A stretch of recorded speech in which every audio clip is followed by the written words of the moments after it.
Hello. So I ordered on the internet a kit for basically a terminal, an old style terminal. I got started playing around with this new microprocessor out by Raspberry Pi.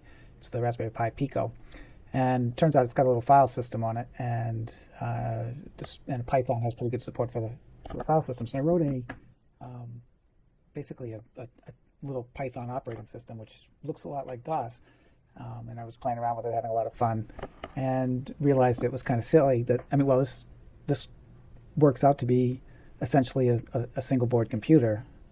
I mean, I can run BASIC on it, I can run Python scripts all by itself. But in order to connect to it and use it, I was using the terminal over the USB. So it seemed odd to connect to it with the whole computer and using the terminal software on a modern computer. So I started looking around for a terminal, found a little kit. It's called Geoff's VT100 terminal kit. And basically it's this single board kit, and it has a VGA connector and a keyboard connector. And basically it would just be the screen and the keyboard for my little computer. It's still probably, it's many times bigger than the little microprocessor, but I think it's a much better fit for the microprocessor. So that's the background, and I'll probably do another video talking about showing off the DOS operating system and what I've done on the microprocessor.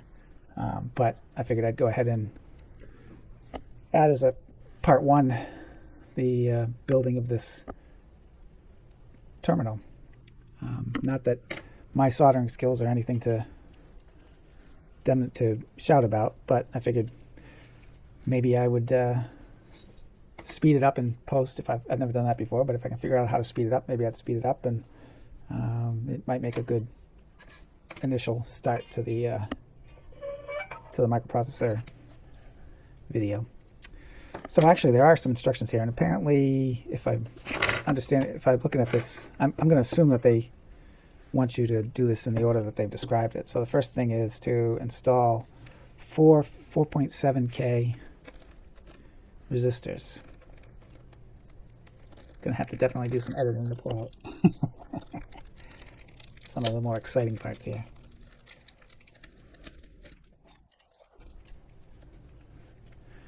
So I think I'll just go ahead and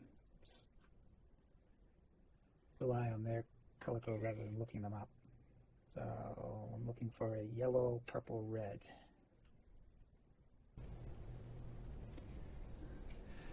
And one of the guys I watch on YouTube all the time is Julian Eilert, and haven't seen him do a soldering video for a while, but he used to have some pretty good techniques for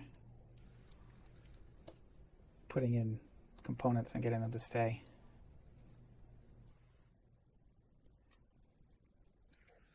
And the instruction says use masking tape to keep them in place. Looks like these are going to be pretty tight, so I'm not going to really have to worry about that. But if I do have to hold things in place, I've got some of this poster putty to sit down. Definitely don't want to watch this for technique. Oh, dang it. Alright. Messy as hell. Let's be a little more careful when we're putting those folds in there this time. Maybe we don't have to go through as much rigmarole.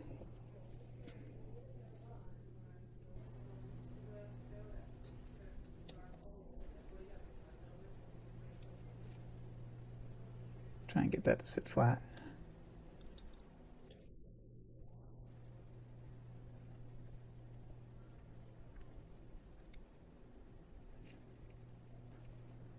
Hope their silk screen is correct, because unlike a lot of those other YouTube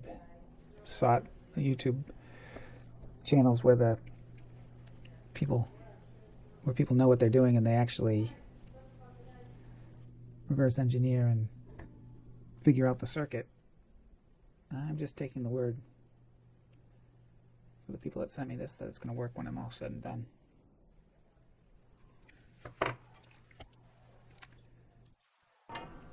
This is the first time I'm using this head. I usually use a wedged angle head, but thought with this fine work, what we're doing here, might be nice to try a pointed tip.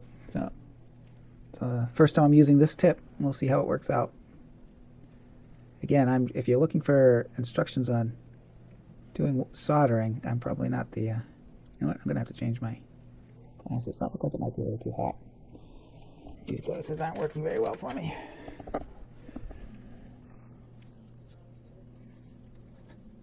Yeah. Okay. Gonna see me sticking my head in here if I'm.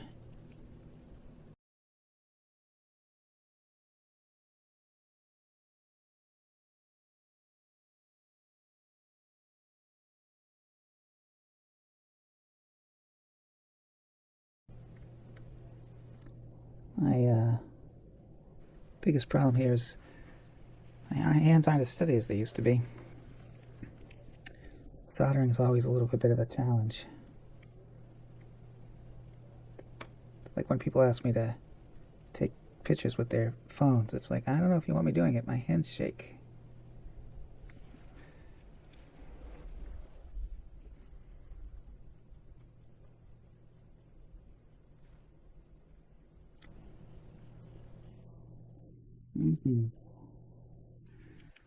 When I was a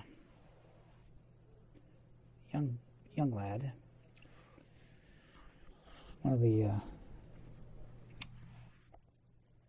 things I had in my mind that I really wanted was a metal detector. Thought I was sure I was gonna find all sorts of gold and get rich. What if I could if all I needed was a metal detector, and I'd go out there and find all that money just lying around.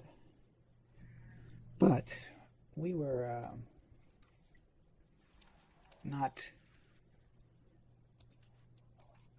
I mean, we were fine. I mean, our standard of living was fine. I mean, we had food to eat, but we were. I mean, I'm not sure I'd say struggling, but we didn't have a lot of extra money.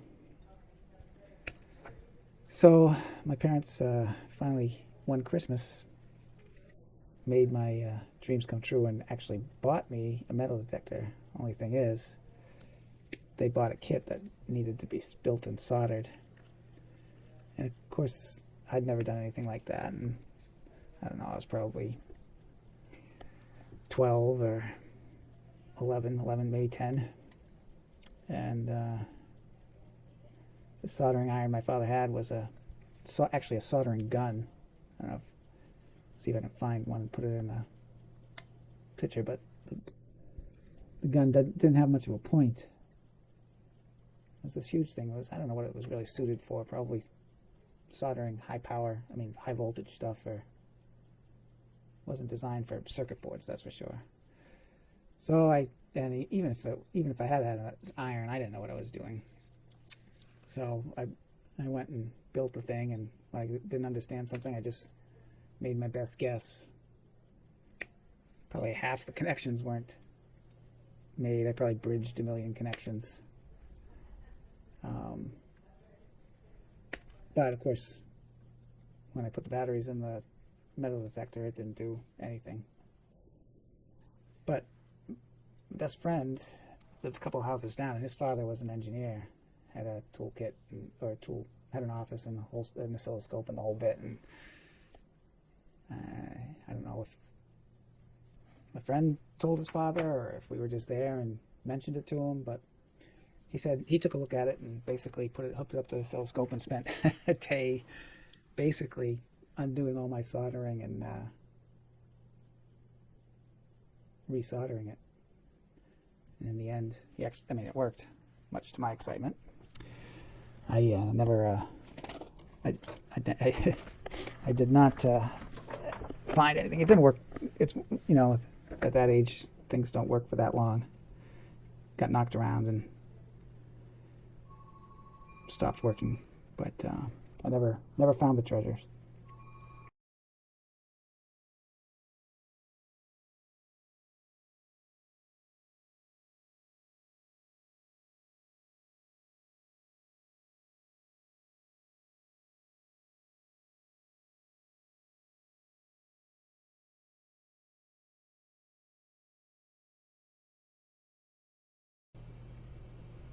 Sometimes the solder goes right in, makes you feel like you know what you're doing. Sometimes you're sticking all over the place and can't get behind a solder or reflow for anything.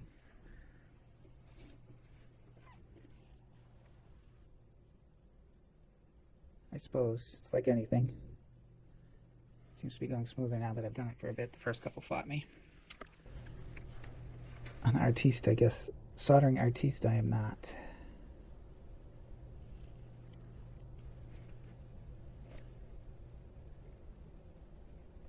Highly recommend, if you're here for soldering, to check out some of my recommended channels. Julian Eilert does a really good job soldering. Also check out Adafruit. Adafruit has a lot of instructional videos, and some of them cover soldering.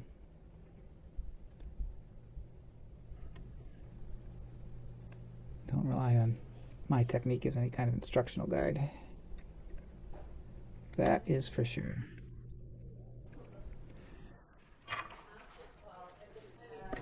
How's my battery doing? I'm running this off of a battery that I charged with a 100-watt solar panel in the backyard.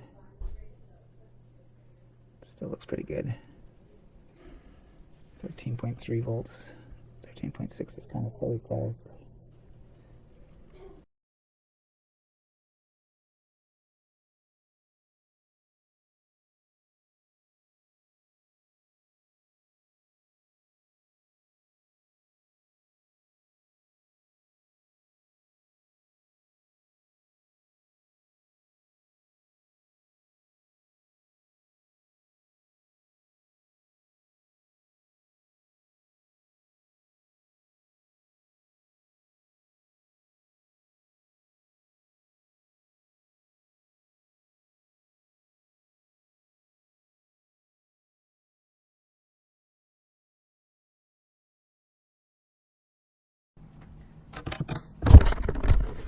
Well, the socket apparently got away from me. Found it. It's on the ground, and I don't know if you can see that, but as I rolled over it or something, a couple of the pins got bent over, so we'll have to straighten those out.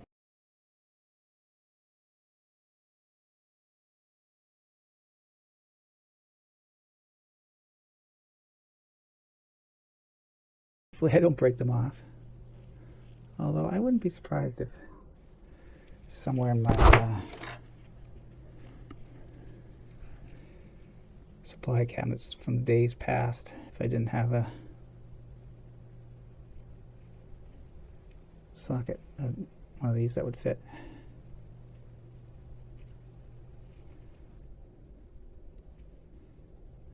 Alright, they're a little wonky, but I think I can get them to go in. So this is the one that was talking about watching the notch. So there's a notch on that side, and that looks like the notch there. So we want to get that there. Wiggle it around to get all the... Here we go.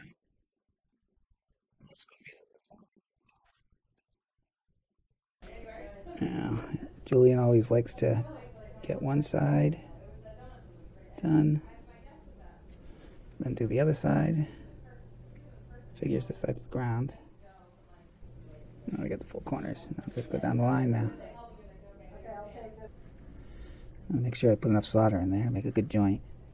One advantage of using this socket like that is if you had the actual component in there, then you'd be heating up the legs, and this circuit like that, I mean an integrated circuit, an IC, those are the things that you really worry about damaging by putting on extended heat. So if you had trouble with one of the legs and you had to keep the soldering iron on it for a little bit longer, you could possibly damage the IC. Don't have to worry about that with a socket.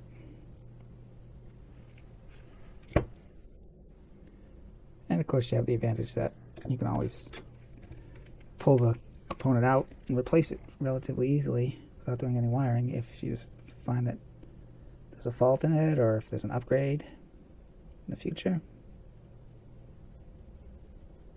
Doing this kind of work, you always feel like you're not using a lot of solder until you do one of these arrays, or you have to put a lot of headers in. and you really feel the solder getting used up.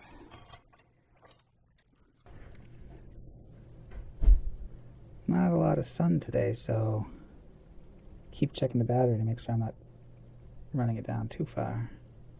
But I don't think the soldering iron actually is that big a drain on the battery.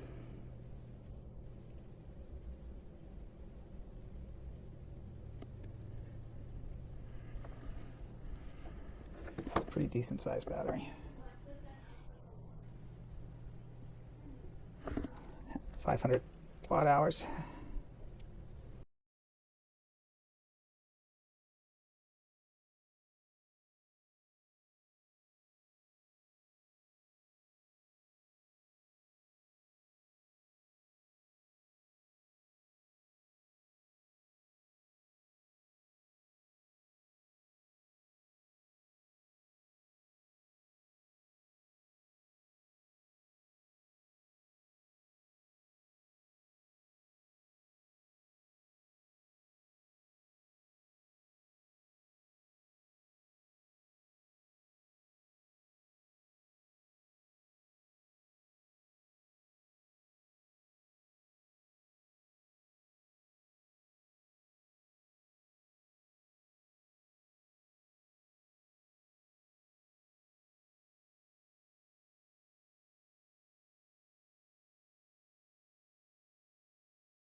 See if I can get that to flow in there right.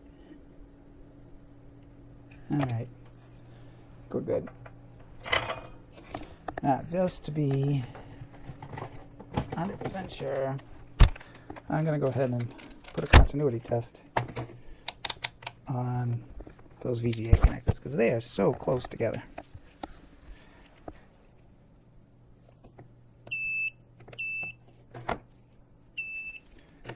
Alright.